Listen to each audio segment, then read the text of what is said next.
नमस्कार मित्रांनो, सर्वांना श्री स्वामी समर्थ. स्वामी समर्थाची पूजा करणे ही एक सेवा नसून आपल्याला योग्य दिशा देणारे आपले गुरु आहेत. जेव्हा आपण स्वामींच्या चरणी नतमस्तक होतो तेव्हा आपल्या जीवनातील सर्व चिंतांचा भार ते स्वतःवरती घेतात. खऱ्या अर्थाने स्वामी सेवेकरी होण्यासाठी बाह्य उपचारांपेक्षा आपण अंतर्मनातील शुद्धता आणि स्वामींवरील अढळ विश्वास जास्त महत्त्वाचा असतो. तर मित्रांनो, स्वामींचे "भिवू नकोस, मी तुझ्या पाठीशी आहे" हे अभय वचन सार्थ ठरवण्यासाठी आपल्याला शिस्त, भक्ती आणि समर्पणाची जोड द्यावी लागते. तर मित्रांनो, पुढील 21 प्रभावी मार्ग कोणते आहेत? तुम्हाला स्वामींच्या अधिक जवळ जाण्यासाठी आणि त्यांच्या कृपेचा अनुभव घेण्यासाठी नक्कीच मदत करतील. तर मित्रांनो, सर्वप्रथम आपण आज जाणून घेऊया स्वामींची सेवा कशी करावी. नित्य नामस्मरण करणे. श्री स्वामी समर्थ या षडाक्षरी मंत्राचा रोज किमान 108 वेळा एक माळ आपण नक्की जप करावा. नामस्मरण करताना स्वामींच्या मूर्तीचे किंवा प्रतिमेचे डोळ्यासमोर आपल्या ध्यान करावे. यामुळे आपल्या मनाची एकाग्रता वाढते आणि आंतरिक शांती आपल्याला लाभते. जप करताना शक्यतो तुळशीची किंवा रुद्राक्षाची माळ आपण वापरावी. तारक मंत्राचे पठण दिवसातून किमान 3 ते 3 वेळा श्रद्धेने तारक मंत्र म्हणावा. हा मंत्र संकटात ढाल म्हणून काम करतो आणि आपल्या मनातून भीती पूर्णपणे काढून टाकतो. "भिवू नकोस, मी तुझ्या पाठीशी आहे" या शब्दामधील सामर्थ्य आणि मंत्राद्वारे अनुभवता येते. पठण करताना उच्चार स्पष्ट, आपल्या लयबद्ध असावेत. स्वामी चरित्र सारामृत वाचन. रोज या पोथीचे किमान 3 अध्याय वाचण्याची शिस्त आपल्याला लावावी.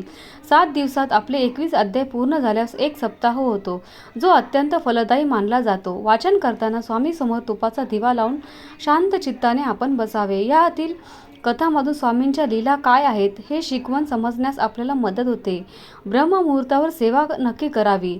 शक्य असल्यास पहाटे 3:30 ते 6 या वेळेत उठून उपासना करावी. या काळामध्ये वातावरणामध्ये सात्विक लहरी जास्त असतात आणि आपण केलेली स्वामी सेवा स्वामीपर्यंत लवकर पोहोचते. पहाटेची वेळ ध्यानासाठी आणि प्रार्थनेसाठी सर्वात उत्तम मानली जाते. यामुळे दिवसभर कार्य करण्याची ऊर्जा आपल्याला सकारात्मक मिळत असते. तर मित्रांनो, त्रिकाल आरती. सकाळी, दुपारी आणि संध्याकाळी शक्य असल्यास स्वामींची त्रिकाल आरती नक्की करावी. आरतीमुळे घरातील नकारात्मक ऊर्जा नष्ट होऊन पवित्र वातावरण निर्माण होते. आरती करताना टाळ्यांच्या गजरामध्ये आणि पूर्ण भक्तिभावाने स्वामींची स्तुती करावी. यामुळे घरातील सर्वांना प्रसन्न वाटते. पिठलं भाकरी नैवेद्य स्वामींना अत्यंत प्रिय आहे. पिठलं भाकरीचा नैवेद्य तुम्ही स्वामींना नक्की अर्पण करावा. हा नैवेद्य साधेपणाचं प्रतीक आहे आणि स्वामींना भक्तांचा भाव आवडतो. नैवेद्य दाखवताना त्यावर तुळशीचे पान ठेवावे आणि तो नैवेद्य नंतर सर्वांना प्रसाद म्हणून वाटावा. या अन्नामुळे आपल्यामध्ये सात्विकता निर्माण होते. अन्नदान सेवा. गुरुवारी किंवा विशेष तिथीला गरजू व्यक्तींना पोटभर जेवण द्यावे. अन्नदान हीच श्रेष्ठ सर्वात सेवा असं मानलं जातं, कारण स्वामी प्रत्येक जीवात वास करतात. त्यामुळे स्वतःच्या जेवणाआधी किमान एका मुक्या प्राण्याला, पक्ष्याला घास नक्की द्यावा. ही सेवा स्वामींना अत्यंत समाधान देते. स्वामी समर्थ केंद्रामध्ये भेट एकदा तरी नक्की द्यावी. आठवड्यातून एकदा किंवा गुरुवारच्या जवळच्या स्वामी समर्थ केंद्रात जावे. तिथे चालणाऱ्या सामूहिक सेवेमध्ये, आरतीमध्ये आपण सहभाग घ्यावे. केंद्रात मिळणारी ऊर्जा आणि इतर सेवेकऱ्यांचा सहवास भक्ती वाढवण्यास मदत करतो. केंद्रातील स्वच्छतेच्या कामातही आपण हातभार नक्की लावावा.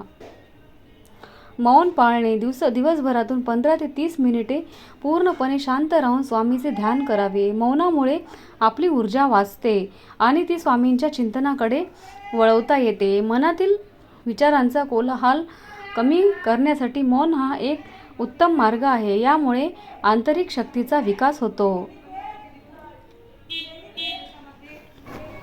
व्यसनमुक्ती आणि सदाचार. कोणत्याही प्रकारच्या वाईट व्यसनापासून दूर राहणे ही स्वामींची मोठी सेवा आहे. शुद्ध आचरण आणि सात्विक विचार ठेवल्यास स्वामींची कृपा आपल्या घरावरती लवकर होते.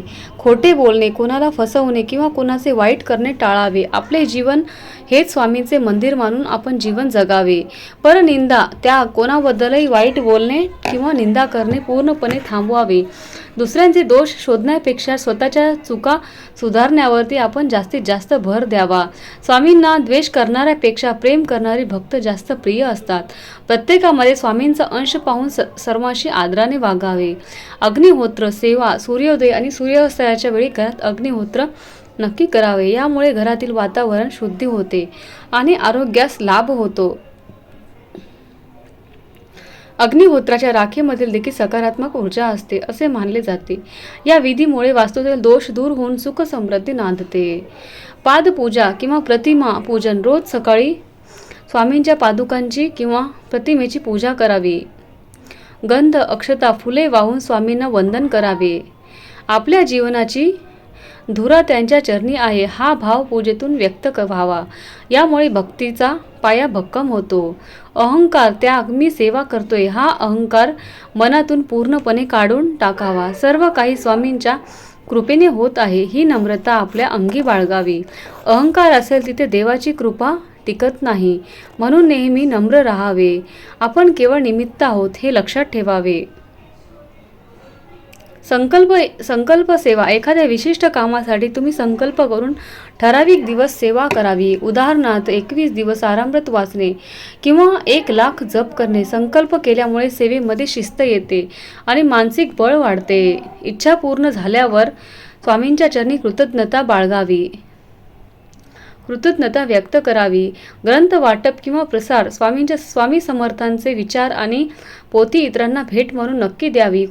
कोणाला भक्तीच्या मार्गावर आणणे ही एक म्हणजे खूप मोठी ज्ञान सेवा आणि स्वामी सेवाच आहे. स्वामीचे संदेश लोकांपर्यंत पोहोचवल्यामुळे समाजांचे कल्याण होते. यामुळे आपल्यालाही सेवेचे समाधान लाभते. वृक्षारोपण आणि निसर्ग सेवा. स्वामींना निसर्ग सेवा खूप प्रिय होता म्हणून झाडे लावावी. त्यांची जोपासना करावी. तुळस, औदुंबर किंवा पिंपळ यासारख्या वृक्षांची सेवा मनापासून करावी. निसर्गाचे रक्षण करणे म्हणजे सृष्टीच्या निर्मात्याची सेवा करणे होय. यामुळे पर्यावरणाचे रक्षण होऊन मनाला शांती मिळते.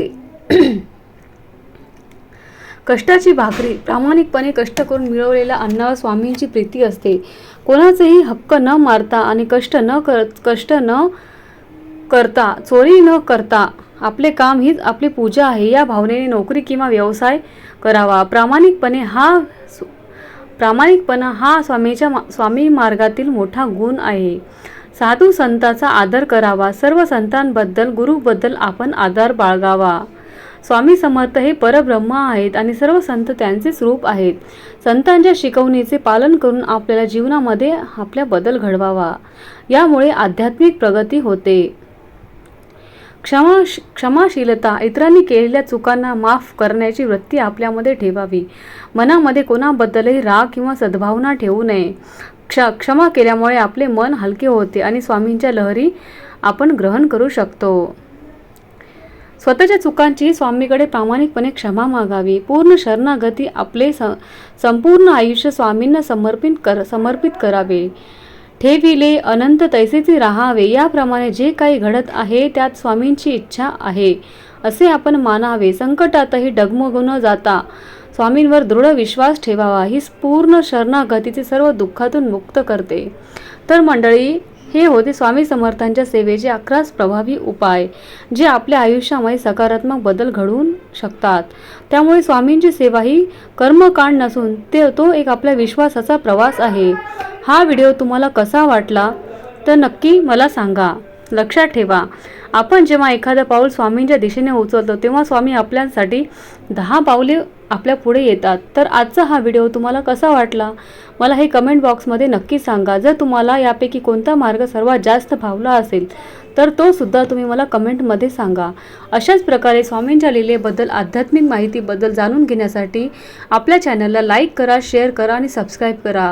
व्हिडिओ आवडला तर सबस्क्राईब करायला विसरू नका. श्री स्वामी समर्थ. जय जय स्वामी समर्थ. अवधूत चिंतन श्री गुरुदेव दत्त. श्री स्वामी समर्थ.